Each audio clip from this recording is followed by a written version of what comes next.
I'm going to start the webinar. Give them a few minutes to start coming in. Dorian, before you start, you can go ahead and share your screen now.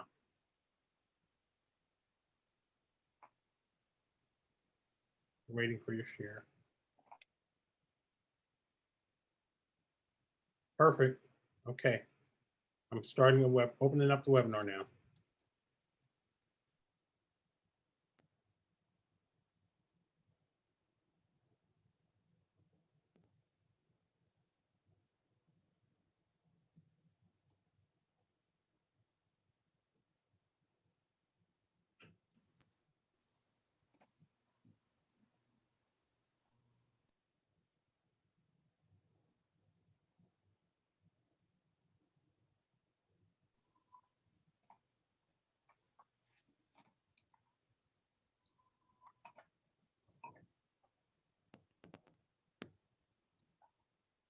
Good morning. I am Dorian Pierce, Manager of Patient Access for Washington University Department of Otolaryngology.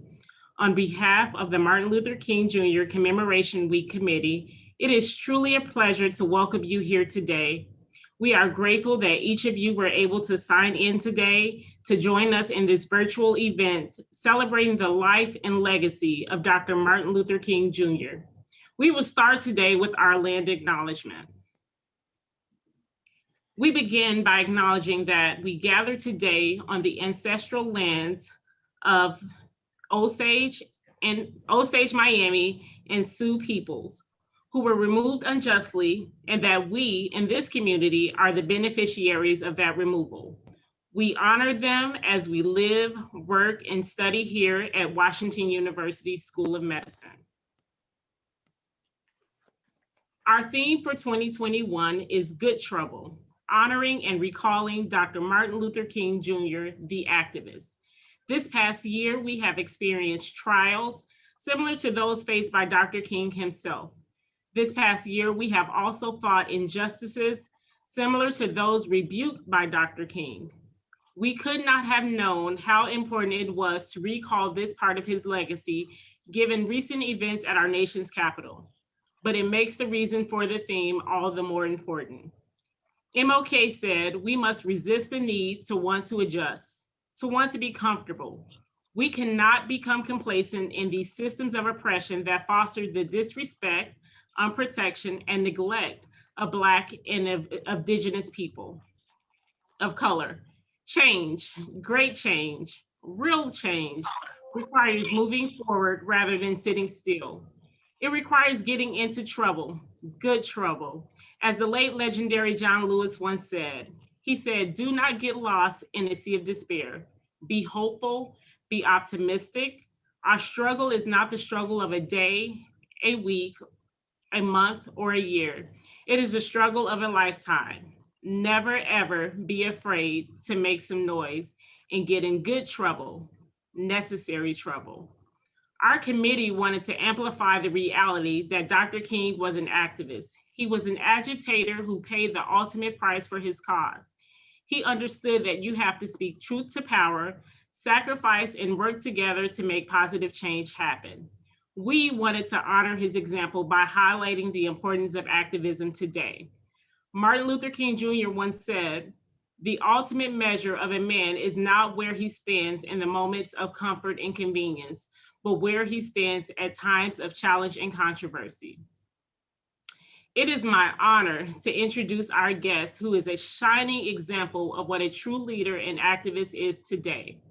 Congresswoman Cori Bush represents Missouri's 1st Congressional District in the United States House of Representatives.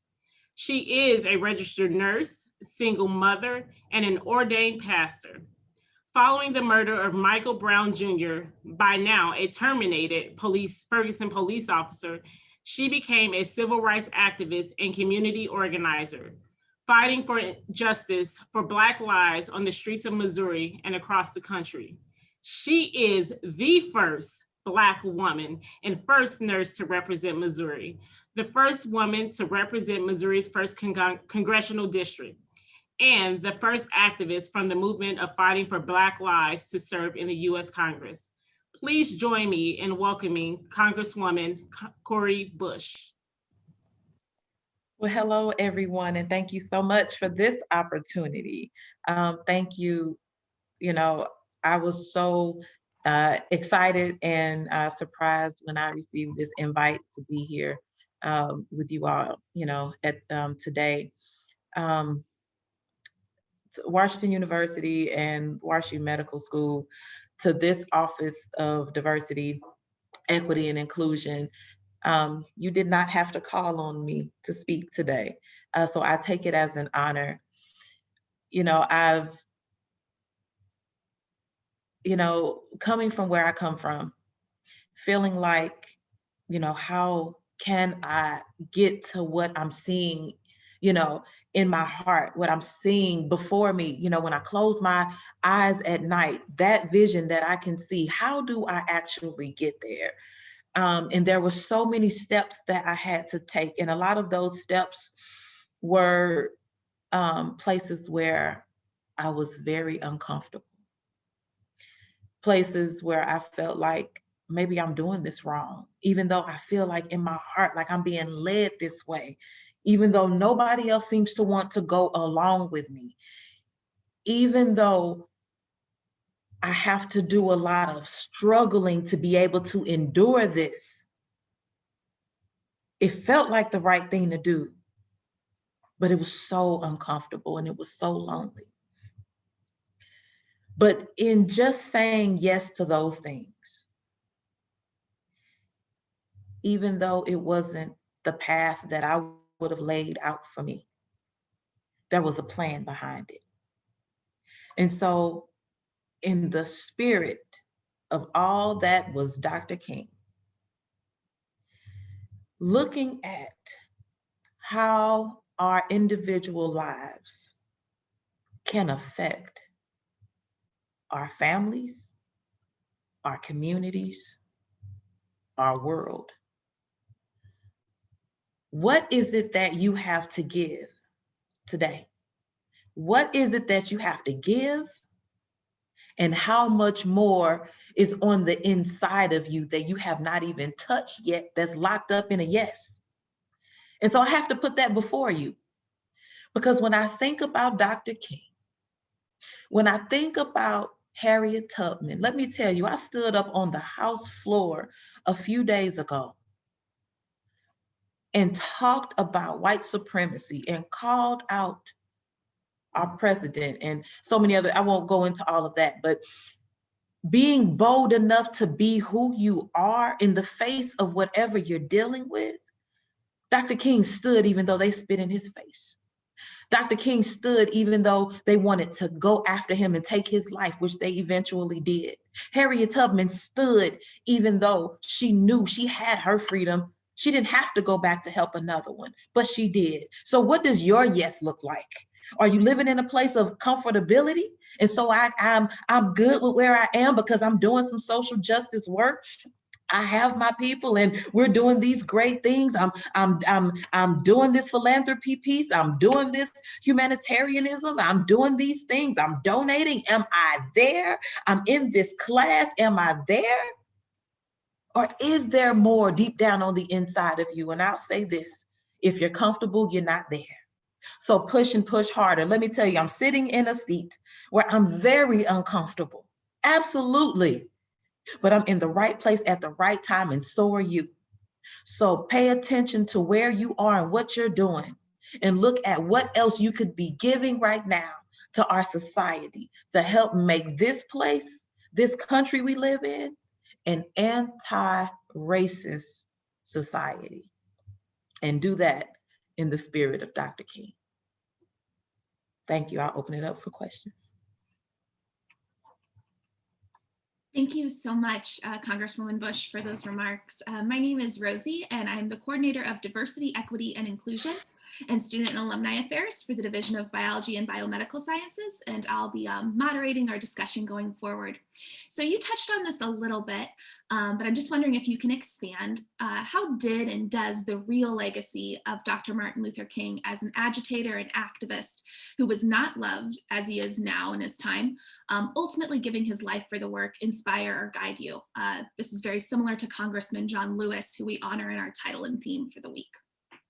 You know, I think about how Dr. King was a man, he was a father, a husband, he was a preacher.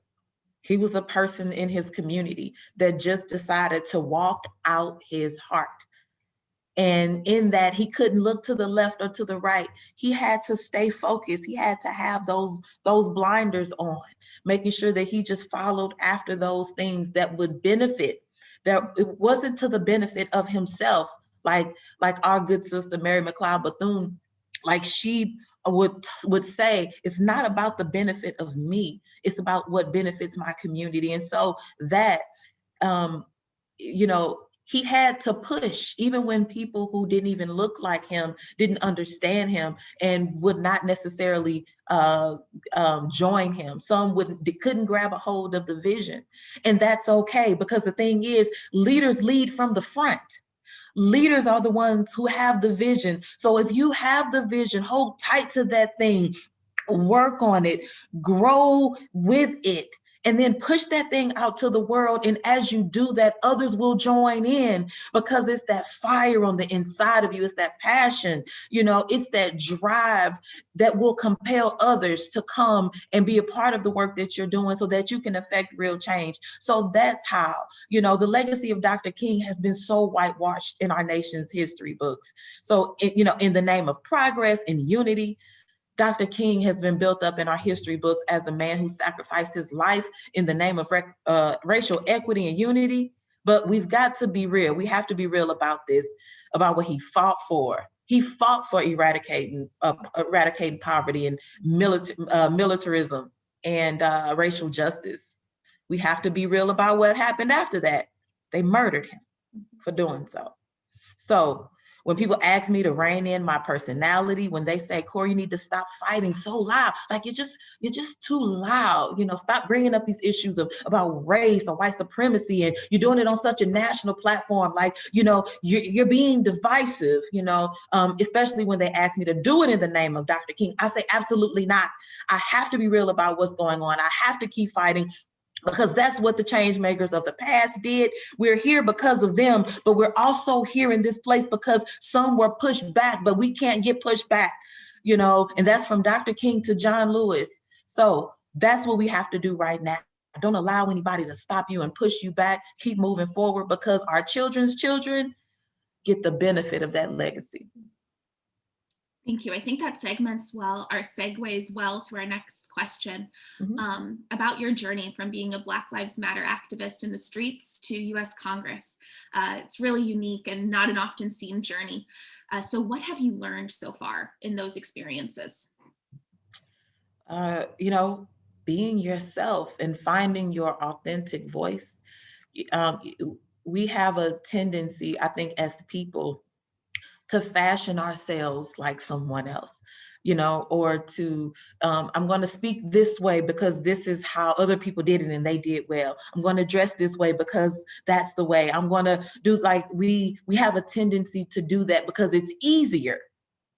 But when you really sit down and listen to yourself and figure out what that thing is that's driving you and what the need is of the people that you're trying to affect, then you figure that thing out, and it's like, okay, this is what I need to do. So that's what I learned, is to be me. And so when I'm on television, when I'm just doing interviews, and, you know, even here in the house, when people say, oh, you know, your hair is to this, or you speak, African-American vernacular English, and, oh, you don't have this kind of background. Oh, you're not a lawyer and you want to be on the Judiciary Committee, and all of these things. And it's like, yes, yes, yes, and yes, so I'm keeping who I am, and I'm bringing that uniqueness, that beauty to the front, because it's what all of the things that make us different.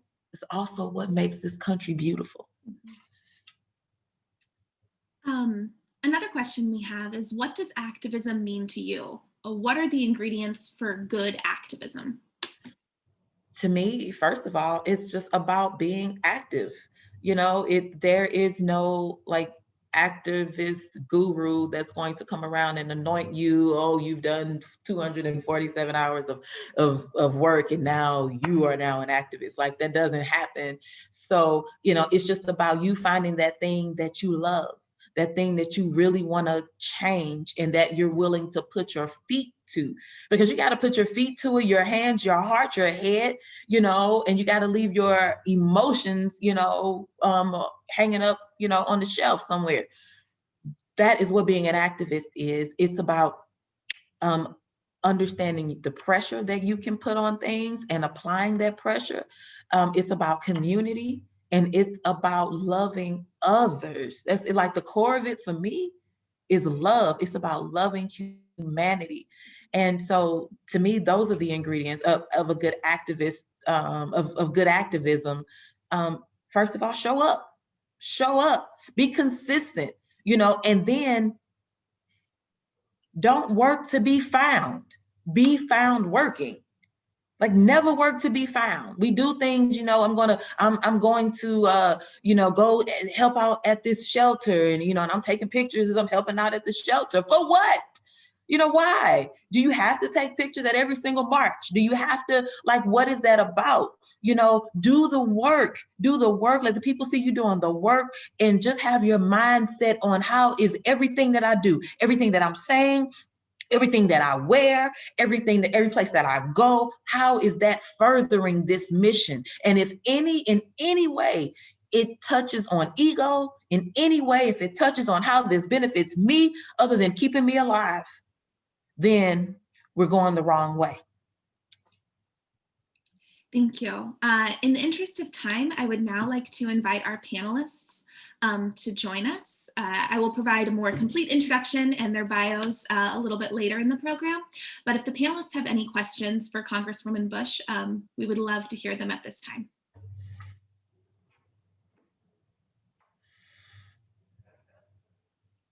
Hello, Congresswoman Bush. How are Hello. you? It is so good to have you here. I supported you in your campaign forever. Thank you. I remember you from the streets of Ferguson to now. And so many people talk about your activism. And I love Rosie's question around activism. But I really wanted to talk about something dear and near to me, which is my mother was a nurse as she was growing up. And you were also, I think, a triage nurse too, right? Like, were you in triage? I did triage on the streets of Ferguson, but I was a mental health nurse at the time. Okay. Well, so I'm wondering about how you see your role as a nurse also playing into the kind of care work that I see you do as you're not only in Congress, but also the kind of care work that you did as an activist as well. Yeah, I think that's a great question. I think it all plays into, you know, servanthood. You know, every single thing is about serving people. And so as a nurse, as I sit in this seat or as I'm the activist, one thing that I kept before me is how does this affect the whole person? You know, we have to look at what I know a lot of you probably can say, probably just spot off the social determinants of health. And so when we look at that, actually, every single piece of legislation that we're working on in this office has to touch on that. Every single thing. I remember working as actually doing Ferguson, I was the nurse manager of a community-based mental health agency. And we had several sites, residential, youth, adult, and I managed nursing for all of those sites, and then went on to becoming the director of the clinic. And I just remember it wasn't just me taking care of my patients as they walked in the door. It was about what happens. I can work out ways to give a person who's uninsured this medicine. I can find that $3,700 to give them this medicine for this 1 month, which was ludicrous anyway in itself. But what happens when they walk out of this door? If they don't have a place to sleep, then somebody can take that medication that I just worked so hard to try to get them, and that could have helped them to get on the road to wellness. You know, so it's all of those pieces. So that's what I'm bringing. But in that's activism, because I was actively trying to figure a way to take care of a whole person aside from my own needs. That is what, and I showed up, and I would not let that person go until they had what they needed, along with the team, along with the staff. Thank you. Do any of our other panelists have questions? I do. Hi. Thank you so much again for being with us. It's really inspirational to have a chance to see you and see you in real time. You're so powerful every time I've seen you speak. And I also very much supported your campaign. I'm so happy that you're representing us. I wanted to ask you, a lot of us have seen the sort of hypocrisy and the parallels between the Black Lives Matters movement and the mob that attacked the Capitol. And I wanted to know, as somebody who was on the front lines and experienced in real time the brutality of the officers and others who responded to the Black Lives Matter protesters, how did you feel observing the difference in the way that mob was treated? And how do you explain that? What would be your understanding of why they were treated so differently? It was crushing watching it. It was crushing to the point where I wanted to scream and throw something at the TV. And I'm just being very, very frank about it. I could not believe I was watching people breach the doors of the Capitol with the intent to harm. And I'm watching them physically abuse police officers over and over again, and nothing was happening to them.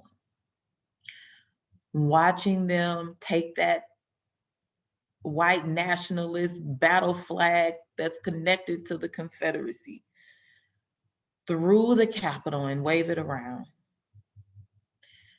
I could not believe it, because had that been us, we would have been stopped before we even made it to the stair. Those steps, that would have been a police lineup with police in full riot gear, beating on their batons like this, daring you to come towards them. They would have been moving their shields like this, like they usually do, hitting their shields up against their batons to make that real loud sound to intimidate you and to make you want to move back. They would have already been throwing the tear gas would have been already coming at us.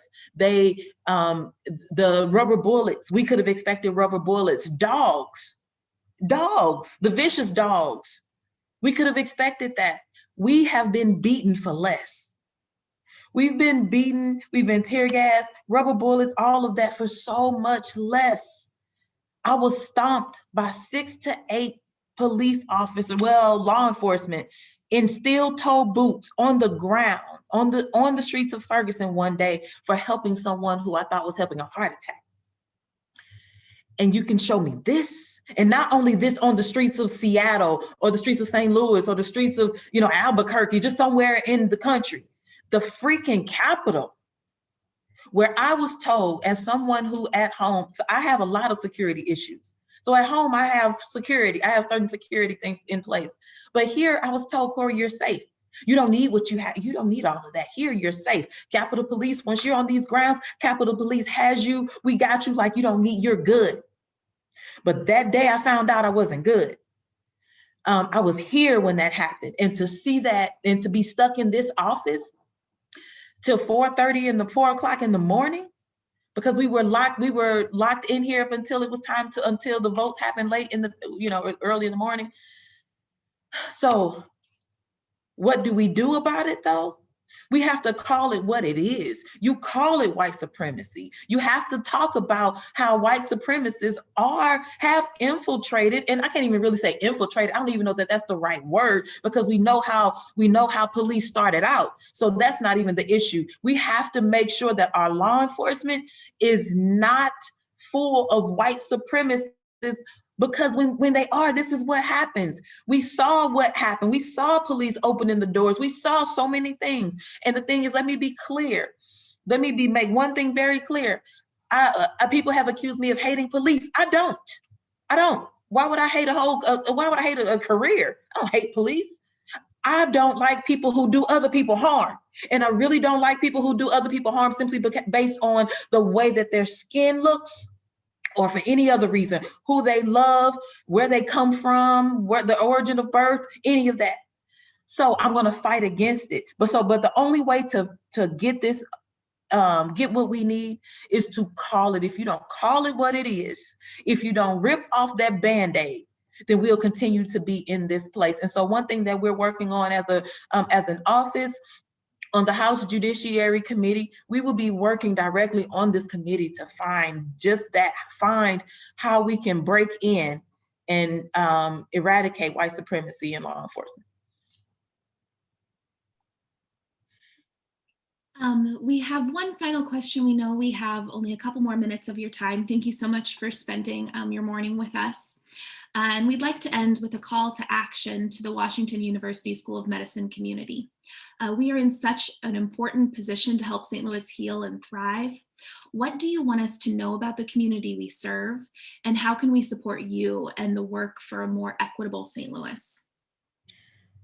Know that St. Louis, unlike any other place in this country, yes, other places have had protests for months and, have done a lot of amazing work. But St. Louis is where all of this started. We remember Trayvon Martin and we remember the work that happened.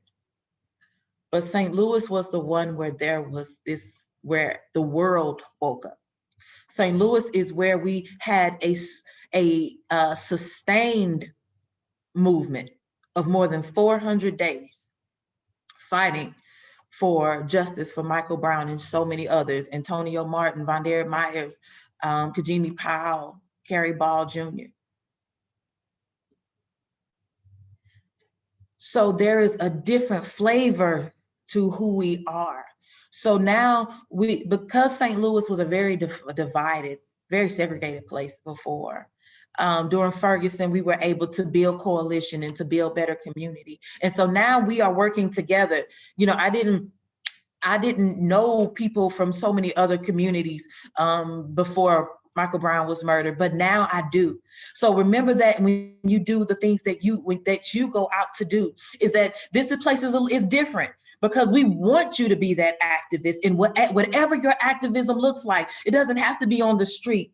It can be, if you're an activist doctor, yes, do that thing, because you know what? We needed Medicaid expanded. So you putting your mouth to it helped us to get that done. Whatever your thing is, you operate your activism in that. Don't try to be like somebody else. It's when you do you and figure out what that thing is that we get real change. Because if everybody does their thing and we put that thing together, we get to see more. But if everybody's doing the same thing, then we get stuck. So make sure that you understand your piece and bring that forward. I'm asking you to make sure that your work as folks that are working toward an anti-racist society also means that you call it out what it is when it is. It also means that, yes, you may lose some friends and some colleagues, but you know what? Folks didn't like King back when he was out doing the work, but now they celebrate him. White supremacists was talking all about him yesterday. Oh yeah, Dr. King this, Dr. King that. You just do the work and allow your work to speak for you. Let your works praise you, not the people. Thank you. Thank you so much for your time, Congresswoman Bush. As I said, we are so thankful to have you representing us and join us today. Thank you. It was my pleasure. Anytime, Washu.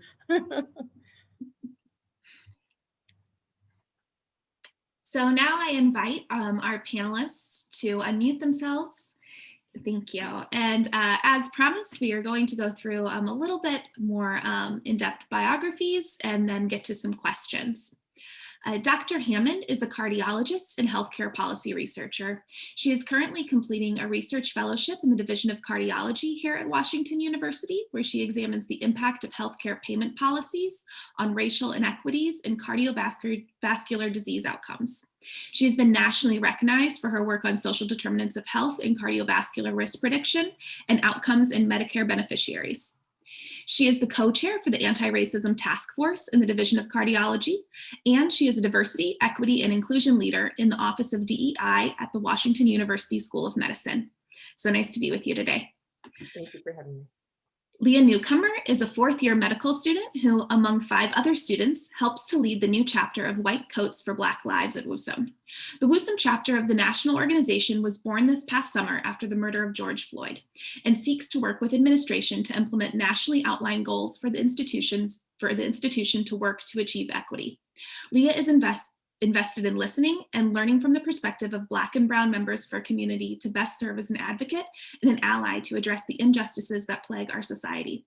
She is dedicated to using her role as a future pediatric healthcare provider to fight for social justice, both by practicing anti-racist medicine and actively working to dismantle the existing structures that compromise the safety of her future patients and their families. She is absolutely humbled to speak on a panel with such accomplished and esteemed activists. So good to see you today.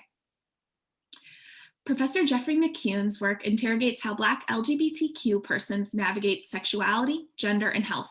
His interests in the impacts of HIV criminalization and anti-Black police violence attempts to tell a broader, dynamic story of how disease, or dis-ease, is used to criminalize Black people throughout society.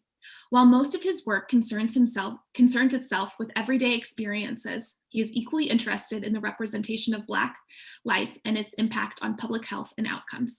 Thank you for joining us today. Okay, so the first question is a broad one. We want to know, what does activism mean to you? And throughout our conversations, please feel free to reference Congresswoman Bush's remarks and intertwine it with your answers as much as you see fit. So if someone would like to kick us off, that would be wonderful.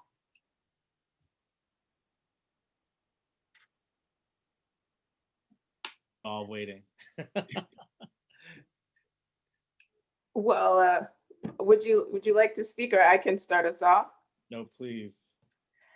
You know, one of the things that Congresswoman Cori Bush, I just enjoy saying that. One of the things that she touched on that is so central to my beliefs about activism, she touched on the humanity in activism. I think that, to me, that is the most powerful and so most important ingredient in activism. A lot of times in the anti-racism movement, we talk about the need to dissociate race from observed differences. In other words, realizing that conditions give rise to differences between the races. So instead of saying Black people are more impoverished, understanding that systemic racism has set up the conditions that give rise to differences in poverty between races.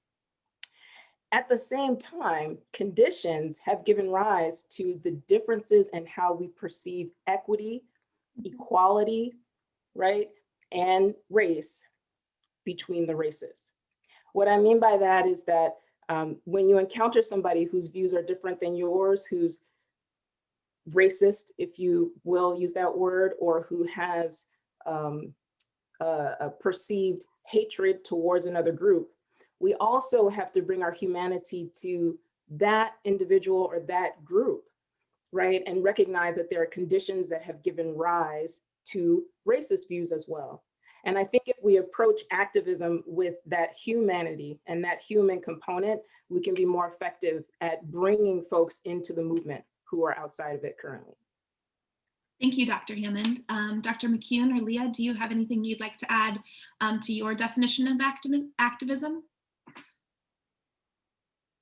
Leah, or you? Yeah, sure. So just sort of on behalf of the White Coats for Black Lives chapter, I think the way we have been thinking about and defining activism really resonates with a lot of the really powerful things that Congresswoman Bush said. Something that really struck me that she said which Dr. Hammond was referencing also, is just how it's really fundamentally about loving other people. It's about empathy. It's about, and something that she said that I really loved was that as soon as ego is involved, we're going in the wrong direction, because I really do think that, especially right now, there's a lot of impetus to involve your ego in activism, and that's exactly the opposite of, that's a really dangerous road to go down. I think, as Dr. Hammond was saying really well, better than I could, it's really about how we are all fundamentally the same, and race is a social construct, but it becomes very real because racism is real. Even though race isn't real, racism is real, and focusing on how we have become divided because of that and how our experiences are different just through loving other people and empathizing with experiences that you haven't had. I think as a white woman too in this work, it's really important for me to recognize that I'm fighting against something that I have never endured myself. And so listening to that perspective of the people who have endured that becomes really, really central. Yeah, I agree with both panelists. One of the things that I think of when I think about activism is this continuous split between the body and the mind. So a lot of folks sit with this idea like, I either have to be out on the front lines or I have to be at home writing a Facebook post or writing a book or whatever, right? And I always challenge people to say, you actually have to do both, right? That is not an either or choice, actually, because to be actually fully active means to be, the full body is engaged. And in order for the full body to be engaged, it can't just be one or the other, right? And so it means that if you are not necessarily in the protest culture, like out on the streets of Ferguson, at least you are at a restaurant where you hear someone saying some off the cuff remark and you engage your body to say, that is not happening at this dining room table, right? That there's ways that you can do both. And in my work, what I like to think about is activism as always making room for those who would not normally be at the table, right? And so my grandmother gets to show up, I'm writing a book right now where Miss Jeffery gets to show up, who was a Black queer man in the 90s who mentored so many of us who came out of Chicago to actually be better activists, right? Who took us in his basement and told us, right, how it was that we could be Black, LGBT loving folk at the same time being members of the community. And so really bringing forth, right, these voices that don't often get heard. And that's part of the kind of activism I like to do. Thank you. Something Congresswoman Bush touched on was facing obstacles, and that can come from a variety of sources. So I wonder if anyone would be interested in speaking to the physical and emotional management of being told no, and then keeping going despite or in spite of being told no. So first of all, shout out to Chicago. We didn't talk about where we were from, but South Side. Me too. But I read a book to my kids where there are many quotes from different authors that I admire. But one of them is from Nelson Mandela, who said, "I never lose. I either win or I learn something." And that is really sort of like the mantra that keeps me going. And I bring that up because the other thing that keeps me going are my kids. The idea that there were folks before us who went through so much more and they kept going so that we could be here. And so I really just draw from the strength of our ancestors and think about the need for me to have that courage and that determination for my children. But in general, to me, no is a suggestion. It's a suggestion about something else that I need to know more about. And I think if you use no as sort of a stepping stone instead of an answer to a question, can be very powerful, and you can learn a lot through it. Excellent viewpoint. I always think about, so to go where, Dr. Hammond went, I always think about the obstacle that was the moment that I could no longer go to the street by myself, right? Because I had this 2-year-old baby and this 10-year-old, and I was like, oh my God, like, you know, the 10-year-old is now old enough to say, I want to go too.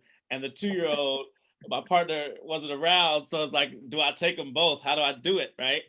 And, you know, it's interesting because those are the moments where I begin to activate my inner self and go to the Facebooks and to the Twitter and to those places, because in those moments when I don't have necessarily physical support to kind of care for my kids, right?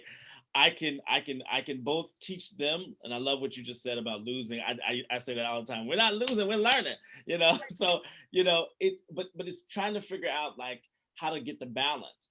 And so for me, I have these moments where the obstacle sometimes is childcare, right? Just to be real. And then, but it's not necessarily an obstacle because we find other alternatives for how we can do the work that we need to do. And then what I always say is I'm always committed to making sure the opportunity affords itself where I do get back out, right? Where I do the work with the people, where I do kind of move from the place of the mind to the place of the body. Thank you for sharing that. I think another thing we were thinking about is just sort of being told no from the perspective. I think we, you know, at WashU, there is a majority white population of medical students. And I think it's important to keep in mind this distinct awareness that for me, being told no, it's fundamentally different from my colleagues of color who both endure and fight against racism versus me who fights against it but doesn't endure it. Me being told no is completely different. And so what I really, for me, being told no is a lot to do with ego. You know, it's not about my survival or my safety, it's about ego. And I think reminding myself about just plugging into that sense of love and that sense of community and that sense of responsibility that I have to the members of my community who are in danger, and how hard and how important it is to push hard against no for that reason is sort of what motivates us. I know sometimes being told no might feel empowering or energizing. I wonder if anyone has any experiences they can speak to that resonate with that. I always pause because I have this politic of like the male voice doesn't speak first, and I'm like, okay, if there's a too long of a lull, but I will say this: I absolutely have become enlivened by no's. I will say that I think for Black folks, no is inevitable. I hate to say it, like everybody's always like no, you know. Even when I was younger, they told me that I would be dead by the time I was 25, right? When I was in 8th grade, right? The school system told me that, right? Endangered species or whatever, right? And so that was a no, right? And I spent most of, I'll be honest, but when I got to 25, I had the biggest party because I remembered that teacher who told me that, right? But it also drove me to graduate school. It drove me, right? It drove all of this kind of like, oh, there's nothing I cannot do that I put my mind to, right? You know, and so I feel like, you know, no's have been inspiring for me. One of the things that has gotten me was, so I didn't start this work, this HIV criminalization work. I didn't start it as a research project at all. Right? I had many friends who suffered the disease and were trying to navigate what it meant to feel like they were diseased people, right? And they were trying to figure out like, what does it mean to live with HIV and to negotiate this new part of their identity, right? And part of my what I was finding was that not only were they criminalized in the community itself, right? They were also being criminalized when they went into healthcare situations, like the questions they were being asked, right? That they didn't ask anybody else. Like, did you tell every single one of your partners that you're HIV positive, right? But they're not asking people, have you been tested in the last da-da-da? Or, you know, at least at the time when, you know, the mid 90s, early 2000s. Right now, I think they're getting a little better about evenly distributing, you know, these questions and inquiries. But I think that because I didn't have experience with HIV, for a long time, I thought that I had no place to do advocacy or to do this kind of work of thinking about these questions. And matter of fact, I remember being at a Black gay research group in Atlanta, and someone actually said no to me, right? And the no was, you can't be a part of this particular sect because you're not a person living with HIV, or you're not a person who studied public health, right? And that was a big thing. And I was like, no. I had to say no back to the no, right? Because I think that's sometimes what we have to do, because if your passion is there and you're driven by a question, as Congressman Bush said, you're driven by something that's of your heart, that is where you should be.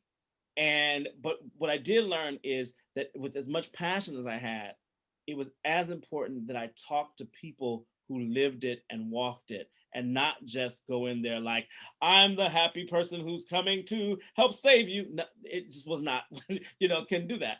And so I felt that's what no's did for me, was it created this other kind of no, the no back to the no. Yes. I have to say something about that, because I love the no back to the no. That's incredible. I will tell you, the question, was sort of about, does a no sort of energize you? Mm-hmm. I feel like it just helps make the story so much better because I know that I'm going where I decided to go, right? And so you have to have that kind of resolve. And I think, like you were just mentioning, if you're impassioned and you're determined and you believe that what you're doing is right, you will get there.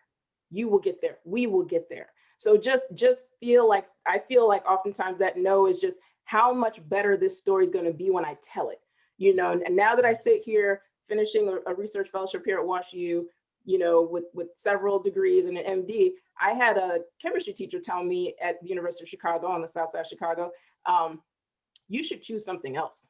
Like, I know that you're pre-med, but you'll never make it, right?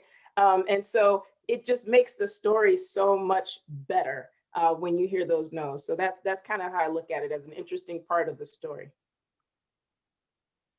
I wonder if each of you might feel comfortable sharing a little bit about your specific activism and the work that you've done.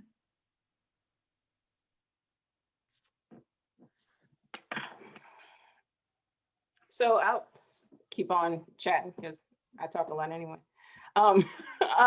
So, as you mentioned earlier, my work really focuses on healthcare policy, payment policies. On the South Side of Chicago is where I first really began to understand that people's circumstances very much dictate their ability to achieve health.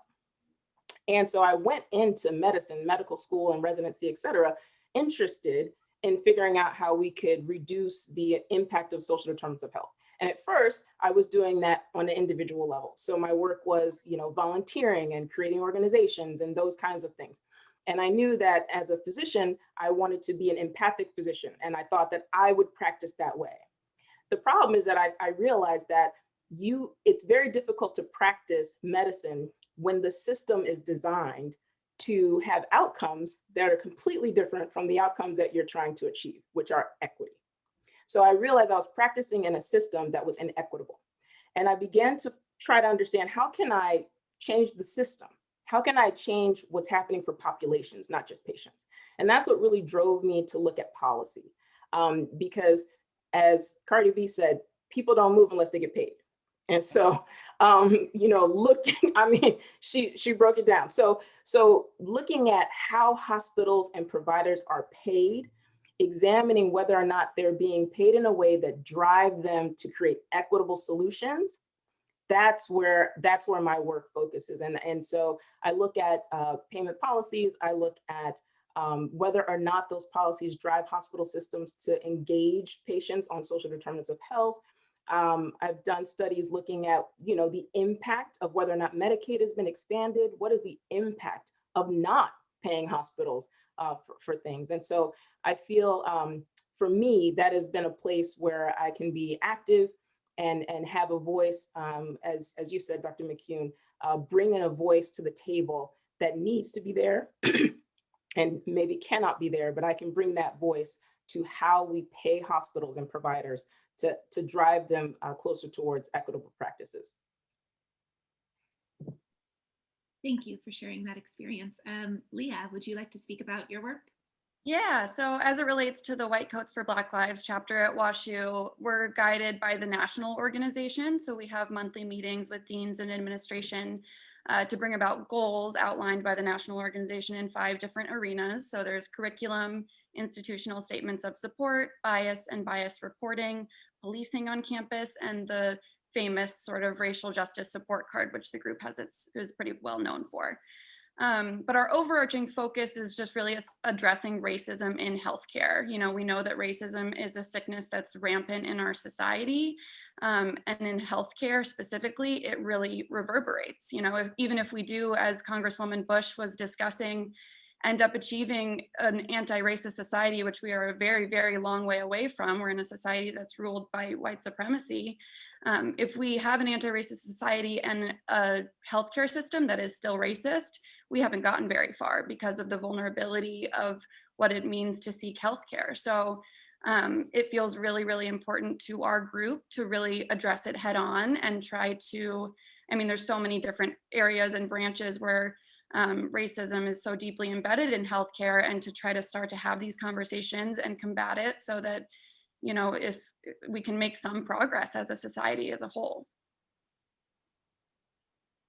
And I've spoken a little bit about kind of my work that I've been doing recently. I think that some of how I try to employ kind of activist methodology, I guess I would say, is through drawing connections that would normally not be made, right? And so part of what I'm interested in is how anti-Black police violence, right, meets up with HIV criminalization, right? And so we look at a case right in Missouri, 2014, Michael Brown is killed, and 2015, Michael Johnson is prosecuted with a 64+ sentence for having sex while HIV positive, right? And in front of a jury of folks who have no idea, like who answer questions like, you know, have you ever met somebody with HIV? No.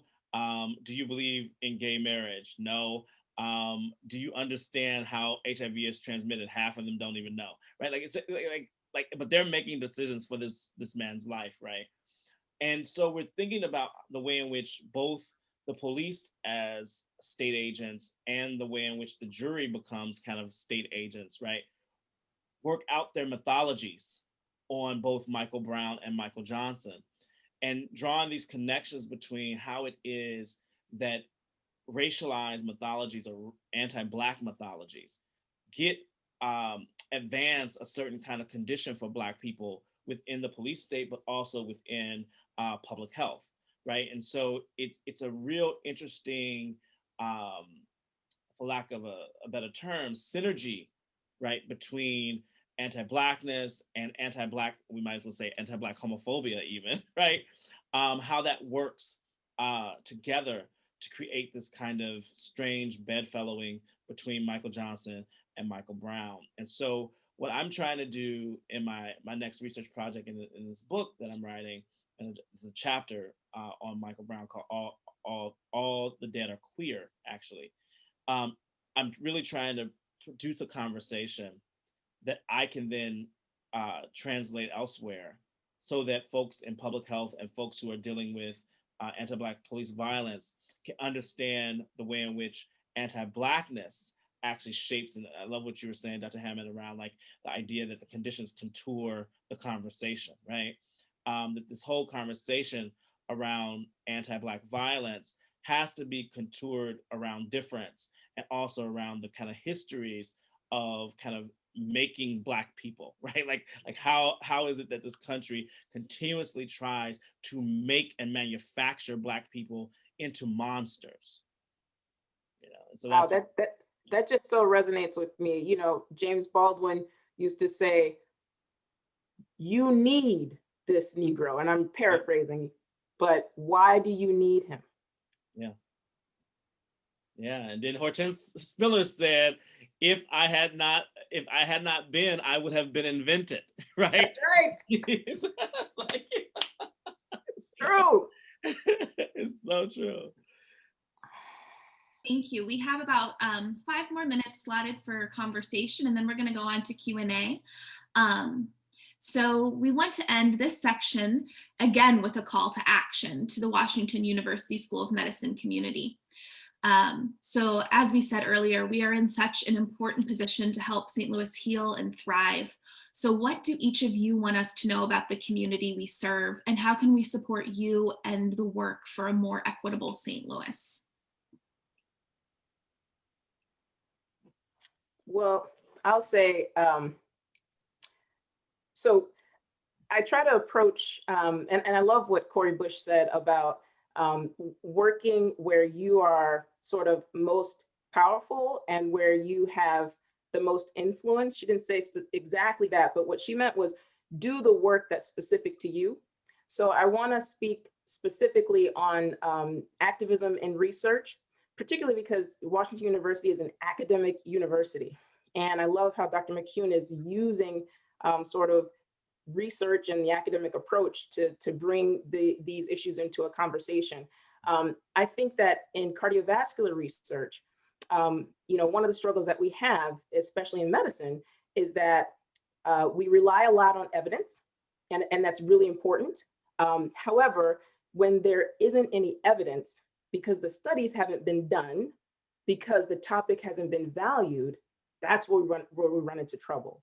So with respect to understanding that racism itself, as you were saying, Leah, racism itself is real and racism is the issue. I would call on, cardiologists and all really biomedical scientists to do the research for us to have the data to make the claims that we're trying to make about the impact of racism. So really furthering that cause to me in biomedical sciences, we're not going to have a randomized controlled trial randomizing people to 400 years of systemic racism compared to control. So we have to be innovative and figure out ways to quantify, identify, right, and create the science that allows us to study racism and its impact on health outcomes, et cetera. So that's really where I would urge scientists to move. And that would definitely help me in my work as I try to examine race and racism with respect to cardiovascular outcomes.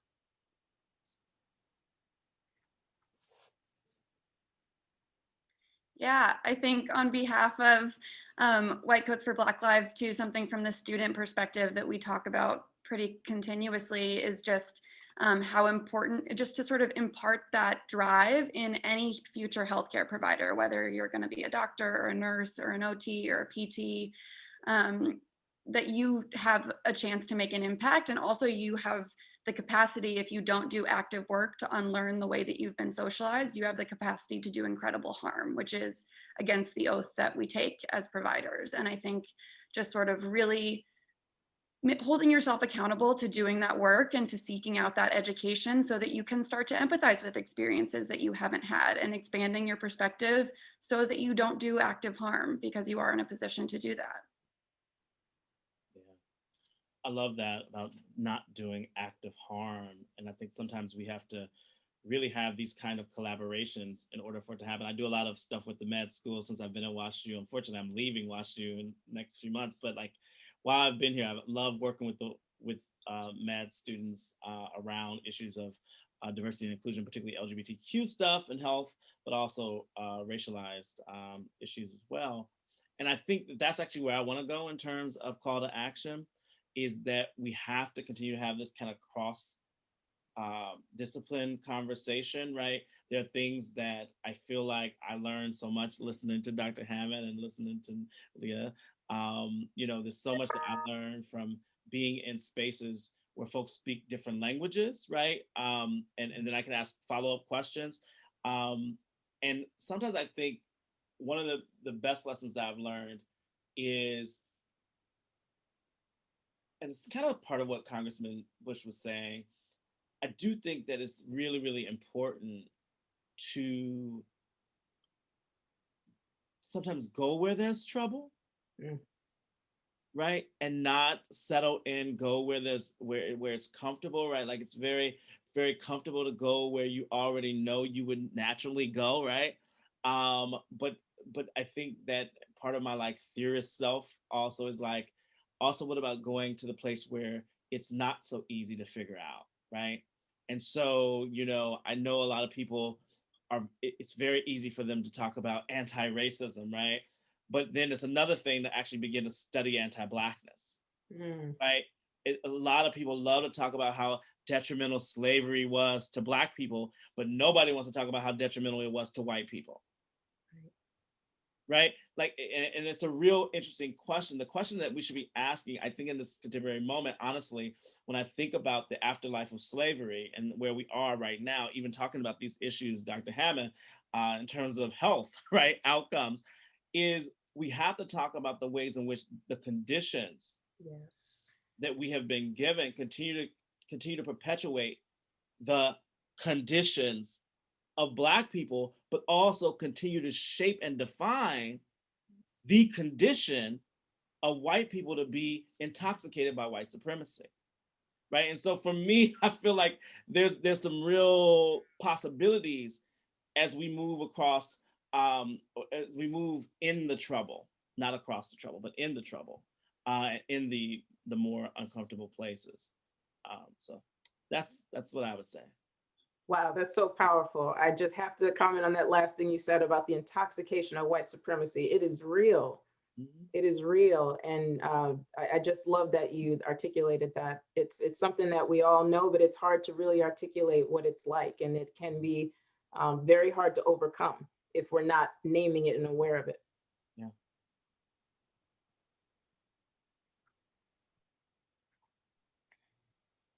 It looks like we have a follow-up in our Q&A for you, Dr. Hammond.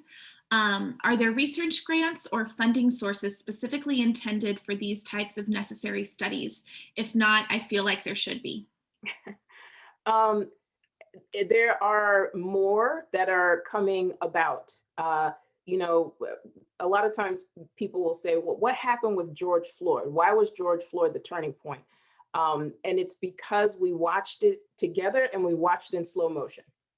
And, you know, a lot of the acts of violence either have been off camera or have been these split-second decisions, you know, Malcolm Gladwell, you know, blink kind of decisions where you believe that, oh, you know, it was difficult for the person to rationalize or to make a decision. We watched the intentionality of the execution of a man, and we knew that it was because of the power differential by race. I say that to say that because of that 8 minutes and 46-second video, there are now grant opportunities and research opportunities that are specifically asking questions about race and racism. And I just want to also say that, please, you know, bring race and racism into what you're already doing. So in other words, you don't have to have a specific study or specific grant opportunity to create these studies. Bring racism into what you're doing, into your current work, into your current studies. But yes, there are more opportunities that have been developed specifically within the last year. Did I hear you correctly, Dr. Hammond? Was that a nice way of saying sometimes instead of front loading or foregrounding, you know, that you're going to do a racialized study or you're going to do a study on race, that there's a way to do a study and then use race as one of the variables? Is that, yes. is that what I heard you say? Yes. Be a little slick with it. You catching me? Yes. I like it. And also in the chat, we have that it's important to demand these types of studies and ideas are published. One of our docs, and this is from the chat, had a heck of a time getting a pediatrics article published that called out racism as an issue related to access to mental health care and mental health outcomes in kids. Yeah, don't give up on that. Persist. And I find myself, you know, I happen to have an incredible mentor. So I happen to just work with an incredible human being who is facilitating movement in this space in very meaningful ways. If you find yourself not in a supportive environment, persist and insist. Submit it to another journal, you know, persist and insist. And I find myself making sure that I bring up racism as we talk about these issues and that we question race as a variable. We have to question race as a variable and put it in the limitation section. That's a limitation. You're talking about something that's not even real, right? Like you're using a variable that's not a thing. So anytime that happens, you know, in other, when we have other issues with other variables, we always bring that up in the limitation section. So persist, try for another journal, and, you know, insist that, that those issues and those topics continue to come up. Thank you. The audience is also hoping we might be able to touch upon the concepts of rest and Black joy as important components of the work of becoming anti-racist. As a medical community, how can we support creation of meaningful and ongoing opportunities for both rest and celebration in a field where burnout is a clear and present danger? And I take it the question was really talking about in the workplace. I felt like I didn't get to read the full question, but I was actually thinking about how I'm gonna go to the people. How might it be that we can create spaces of Black joy within the actual treatment space, right? And I want to advance an idea. You know, my mom's in healthcare. I grew up in Chicago Osteopathic Hospital. You know it in Hyde Park. But part of what I would say is the joy came from Black people being able to fellowship in the midst of sickness, right? And that I often want to say to people, right, there is something about getting out of the way, right? You know, John Lewis used to say, get in the way. But I also think that sometimes, you know, white folks can get out of the way, right? And create spaces where Black people can commune with one another and can laugh and can have spaces where we don't have to be reminded of the legacy of white supremacy. That's not to say that white people in themselves are white supremacists. All of us are unfortunately, what's the word?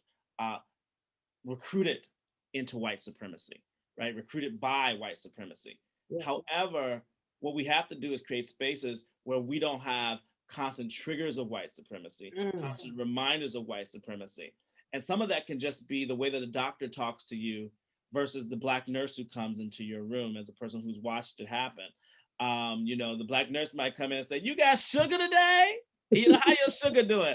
And, you know, I've seen white doctors be like, "Sugar, what are you referring to?" Right? Like no, we're talking about diabetes here, right? We know we're talking about diabetes, but Black people get something out of that, and it allows them to release something that can actually be life-giving. And so I really take seriously how relationships can be life-giving, and if those who are in power, those who are able to, because I figure there's a lot of people on this call that are from different parts of the medical field, those who are able to position people in places so that people have good support and good support networks. That's really important for creating rest and joy, I think. Totally agree. And just as a plug, we have 2 events tomorrow with the Collective STL, one at 7:30 and one at 5:30 that center around Black joy and healing and rest as resistance. So you can go to the ODEI website and get that information. We'd love to see you tomorrow morning and or afternoon. We touched on it a little bit, Dr. McCune did, talking about childcare, but I wonder, how can folks who are overwhelmed by regular life responsibilities and may feel pressure at all ends coming, how can you continue to be involved in activism? I know, Leah, you're probably busy with school. Yeah, I think a big thing for me and also the other leaders of the White Coats for Black Lives chapter has been sort of the way that activism breathes life into us, you know, the way that it's kind of, sometimes I think about it kind of like getting outside. Like it seems like, you know, I'll have to like drive to the place to get outside. And then once I'm there, I'm like, oh my gosh, this feels so good. And I think part of that has to do with that sense of love and that sense of community and that sense of responsibility to people who are suffering, and that sense of justice and restorative justice and reparative justice. And I feel like doing that work And I imagine this is hopefully true for anyone who's in the healthcare field, who's interested in the pursuit of healing for individuals and societies, that doing that work is life-giving in and of itself. And actually, you know, even though it's hard and it takes time, it actually leads to a more fulfilling existence. I love that answer. And I would add to that too, just realizing too, that we have so much work to do in terms of changing the culture. You know, I look at policy, and there are other, you know, other of us who look at different aspects of the entire landscape of this issue, but changing the culture is so important. And so you can be very active in a conversation. You know, I talk to my kids about their spheres of influence. So the first activism sort of point is yourself. Number one, be knowledgeable. You know, one of my complaints that I have in academics is that so many cardiologists and physicians are okay with being completely ignorant about racism and its impact on cardiovascular health. While racism is one of the most important risk factors for a large proportion of the population that suffer the most from cardiovascular risk factors. So the first thing I would say is activism is knowledge. So be informed. So you can be very active at home on your computer, making sure making sure you learn more about the history of racism in your city and your state and your country. Know and understand the experience of others. So asking a friend about, how they felt during the Capitol riot, or how they felt after George Floyd. So be informed about people's personal experiences, and then allow that information to penetrate all your spheres of influence. So, if you're at a dinner table and your friends are saying something that you know is wrong, because now you're informed, say something. Because as people start to understand that this is not socially acceptable, it helps when the policies and all the other things come down, that there's sort of a cultural sea change that you can be part of creating just at your dinner table or with a friend.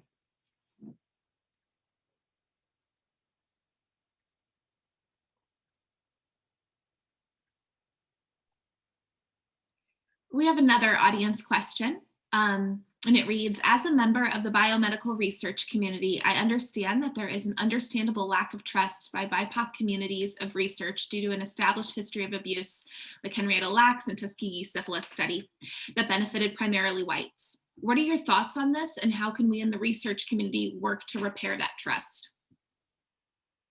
I know I just spoke on this, but I want to respond to that, and I'll yield the floor though. But one thing I just have to say is that oftentimes those two things are quoted. This goes back to the point that I just made about being informed. The history of that is so much deeper. And I just say that because when people talk about the mistrust, a lot of people really think, oh yeah, I know there was that Tuskegee thing.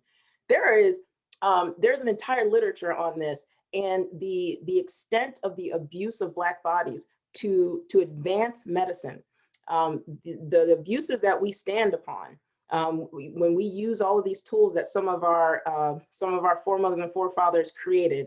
A lot of it was created through the abuse of Black bodies and Black individuals, and a lot of enslaved individuals. So number one is expand our understanding of what the history was.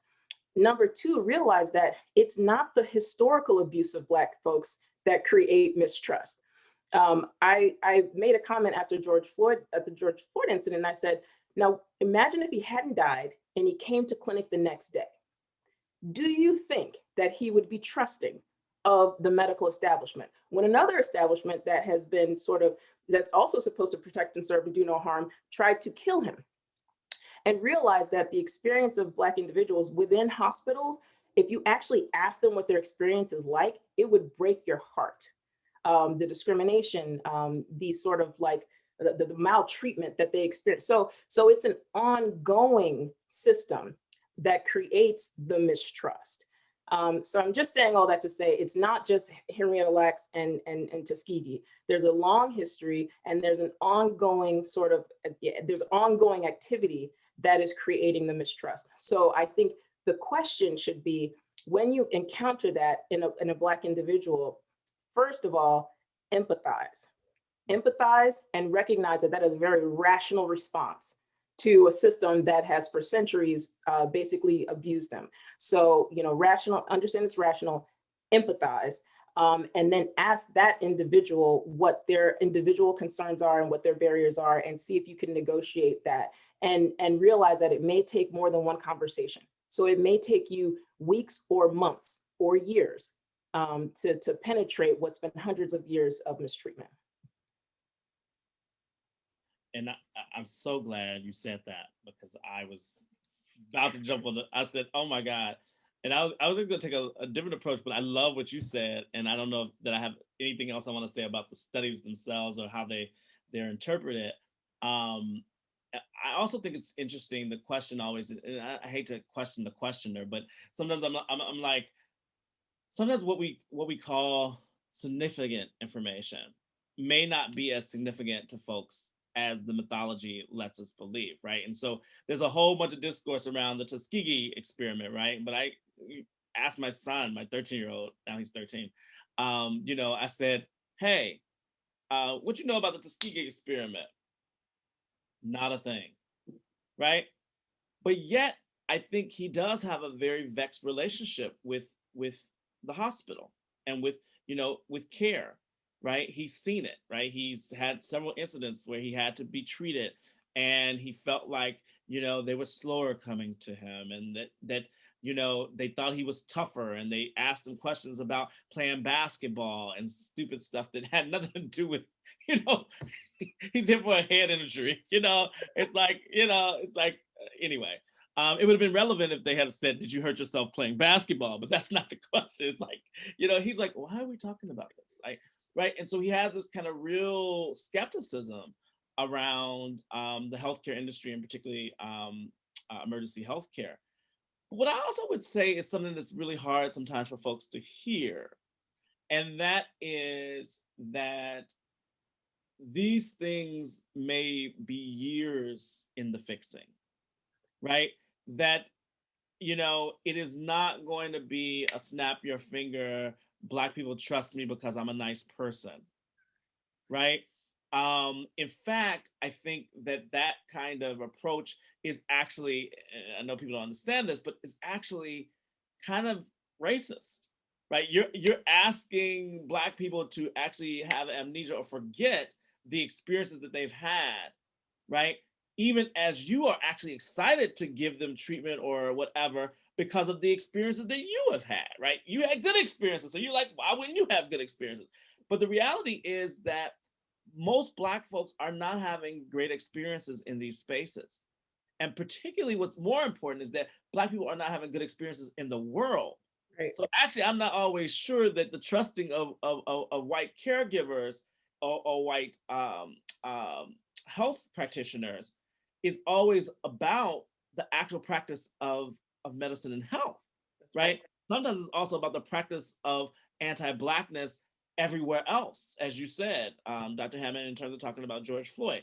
So I feel like it's really important, of course, not to give up, but I think that to recognize why it might be that Black folks have a very averse relationship to medicinal treatments and certain types of studies, while at the same time recognizing that it may take a little bit more work and effort, right, to convince folks that you are one of the good folk, right, or that you are looking out for their best interests, right? And of course, that is a sad reality, but it is just the truth as we're living it. And I just want to add one other quick thing to that point. Acknowledge that, what Dr. McCune just said, acknowledge that. You can say to a patient, I understand that it's not just medicine, that there's an entire system that's anti-Black that you've been growing up in and your parents have been growing up in. And also acknowledge, and I don't get all of it. I don't understand all of it. I'm doing the best I can. Let me know if there's anything that I can do to make this better. But acknowledging is so powerful. And you'll see a lot of times, a lot of barriers come down when folks feel like, I know you don't know what you're talking about or what you're doing, but I know that you don't know. And that can be very empowering, and that can feel very empathetic, and you can make a lot of progress that way. And recognizing that it's okay. Again, yeah, if it takes years for us to fix this, it's okay. Thank you, Dr. Hammond. Leah? I'm so grateful to both of you, Dr. Hammond and Dr. McCune, for sharing your wisdom and your insight. I feel like we all have so much to learn from you. And I just want to add one thing from sort of an institutional level, as we've been talking with administration about how to sort of make these changes in a broad way. I can't really speak to it as a medical student yet about how to have success on a personal level, but I think institutionally, I also think it's about investing money and sort of putting your money where your mouth is and investing in the communities that you're trying to engage with or trying to learn from, or trying to, even if your intention is purely just to help, you know, it's about investment. And I think given that there is the history that we've had, that's a really important piece too. And don't, oh, sorry. Sorry. I think that's amazing, because sometimes, I mean, you know, like my grandmother used to say, you know, I know it sounds really cheap, but it's also just real to the experiences of Black folks. She's like, write me a check. She's like, I don't want to hear all that apologia and apology. Just write me a check, right? And honestly, like, there are things that sometimes we're asking Black folks to be a part of that are just actually like, you know, I remember when PrEP first started, right? Which is like the pill that folks can take to prevent them from contracting HIV in case of any type of exposure to HIV, right? And so they were going around to all my friends and they were like, don't you want to try it? Don't you want to try it? And all the white gay community was like, you know, popping the pill, right? But Black folks was like, we don't know what you know. And I went to a community group and so many people were like, write me a check, right? Like make it worth my while, right? All of y'all can do it for free. That's great. But understand that this is a part of the reparations project too, right? Like when we talk about reparations, people always think this kind of, you know, other thing, but there's a process to reparations that we can also employ. And one of the places in which that process of reparations can happen is within healthcare. And I think that's part of what people are saying when they say, you know, write me a check. They're saying there's a cost to this because you want me to be a part of your progression, right? The progression of science, the progression of medicine, but you don't want to pay me. But that was years ago when I wasn't free, you know, when you could just do that. Yeah. Now I'm telling you, I am free and I want to be affirmed in my freedom by you paying me, right? And so I think that's a really important part to think about, Leah. So thank you for that. Yeah, I mean, one of my colleagues was doing a study and was asking me, and I thought it was such an earnest and just a fantastic question. He just was like, Gmerice, how do I get, you know, more African Americans in my study? Like, I don't know how to do it. And I told him, I said, are you offering a financial incentive? This is not about greed. This is about life. I'm like, you know, if you make $10 an hour and I ask you for 3 hours of your time, right? Because you can't drive because you don't have a car. You have to take public transportation to and fro, and you have to get childcare. How much does that cost? If I'm asking you to put out a $50 outlay for the betterment of science, you know, that's kind of ridiculous, right? So take into account also the real practical cost that it takes to participate and the luxury that it can be to participate in biomedical research as a participant. Absolutely. We have about 1 minute left, and one question that I'd like to hear thoughts on quickly, or shortly if we have the opportunity. For those of us who are very early in our careers, what tips do you have for confronting racism in attendings or other authority figures or in our classes? It can be very difficult with the power dynamic. Wow. I get this question all the time. I'm answering really quickly what I think. I think two things. One, I give the professor an opportunity, talk with the professor directly, see how they approach it. If you get defensive feedback and you get like more negatory information or more anti-Black rhetoric spun back at you, then you need to take it to someone else particularly, hopefully, I would say a person of color or a Black person on staff, if there's a person, or someone who's above them in rank, right, who can talk to them about their rhetoric or their teaching. But I definitely think it's definitely doable. I don't think that the best approach is in the midst of a classroom to like be like, you're wrong, da, da, da, da, da, da. Unless it's just totally egregious, right? Like unless it's totally egregious and totally doing harm. I think that that's the way I would take it. I would go. I would totally second that. And I try to quickly say, just the first thing I would say is do it, just do it. Make sure you do bring it up.